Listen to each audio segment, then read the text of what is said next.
Hi guys, my name is Lily, and today I'm going to be talking to you guys about parental nutrition along with Brian and Caleb. For the sake of this video, we're going to call it PN for short. So what is PN? PN is going to be the administration of nutrition via the vein, so intravenous nutrition, and then it's going to give patients all of the nutrients, vitamins, and minerals that they would normally have if they would be able to digest and absorb macronutrients. So the macronutrients are delivered to the patients in their simplest forms, such as carbohydrates, proteins, fat, vitamins, and minerals. So there's two different types of PN. There's central parenteral nutrition and peripheral parenteral nutrition. The difference in these types of nutrition is the type of administration and where they're going to be administered on the patient.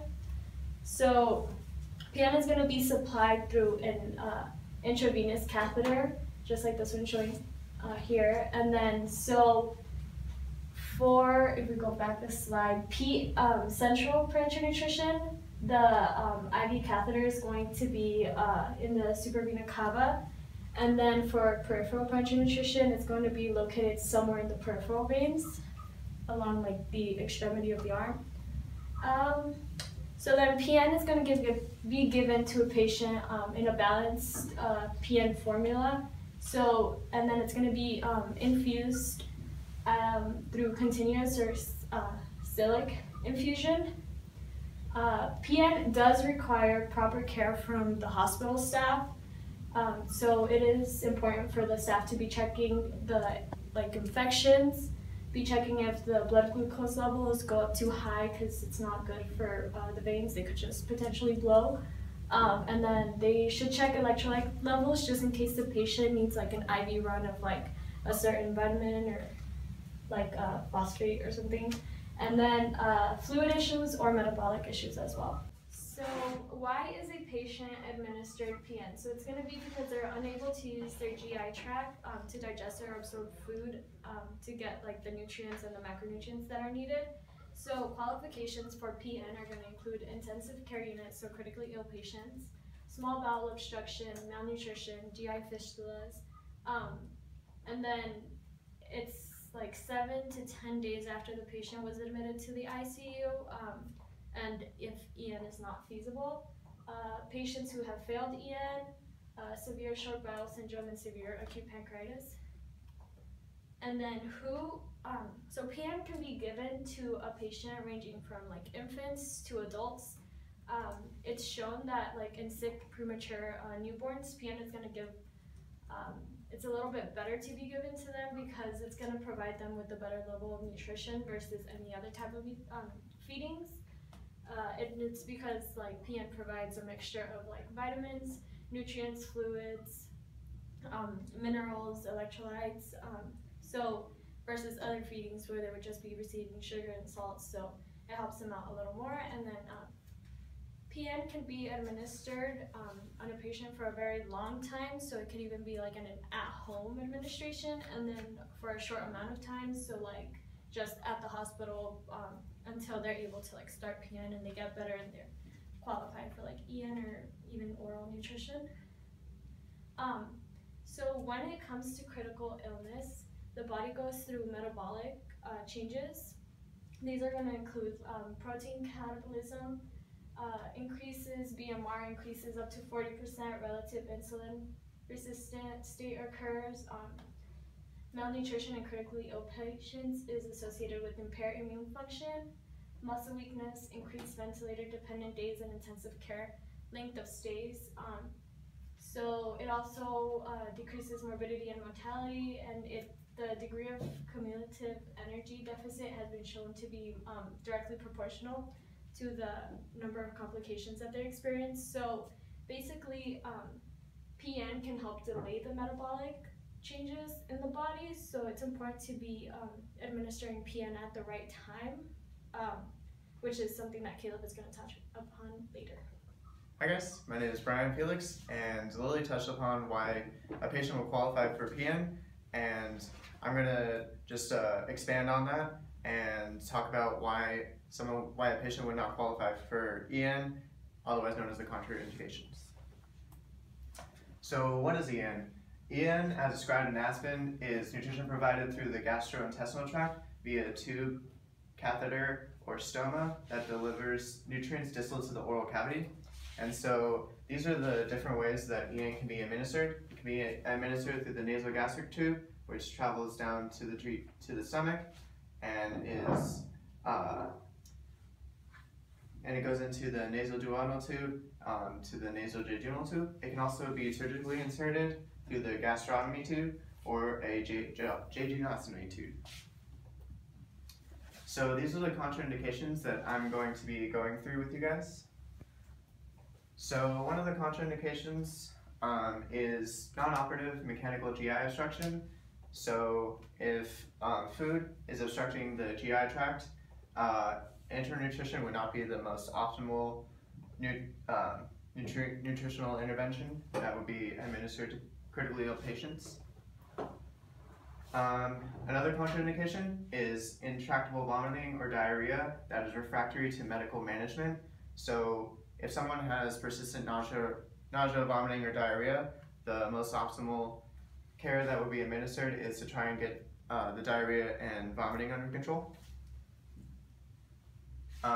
So another contraindication is severe short bowel syndrome, and so one of the criteria used is if the bowel is less than 100 centimeters, and also if they have a malabsorption disorder. So if they have a non-functional small intestine, EN would not be the most optimal nutritional intervention, just because EN is administered through the GI tract. So if the small intestine is not working properly, the patient would not be able to absorb any of the nutrients that would be administered.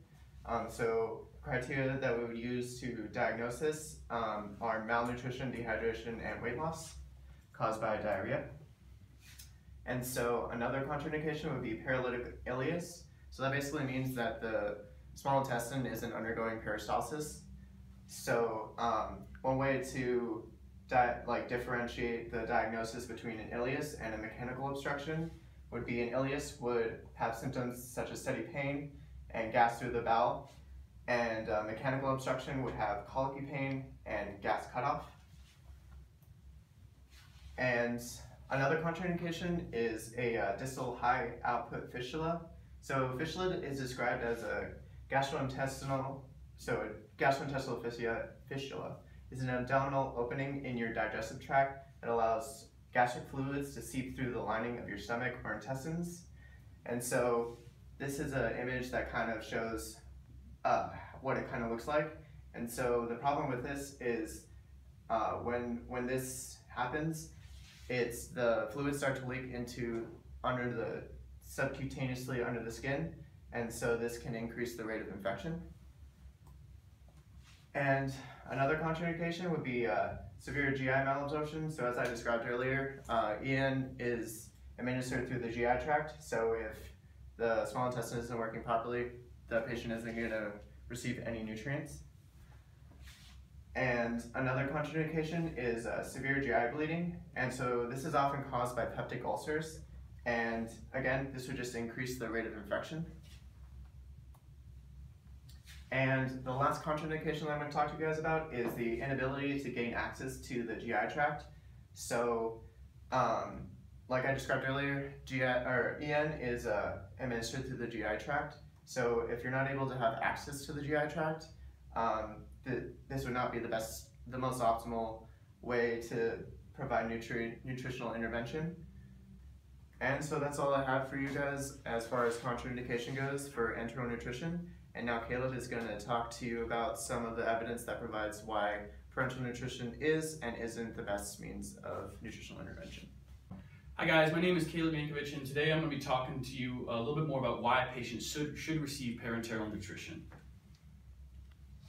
So just kind of to brush back up on what Lily talked about early on in the video. So parenteral nutrition indication, so why are we going to give them parenteral nutrition?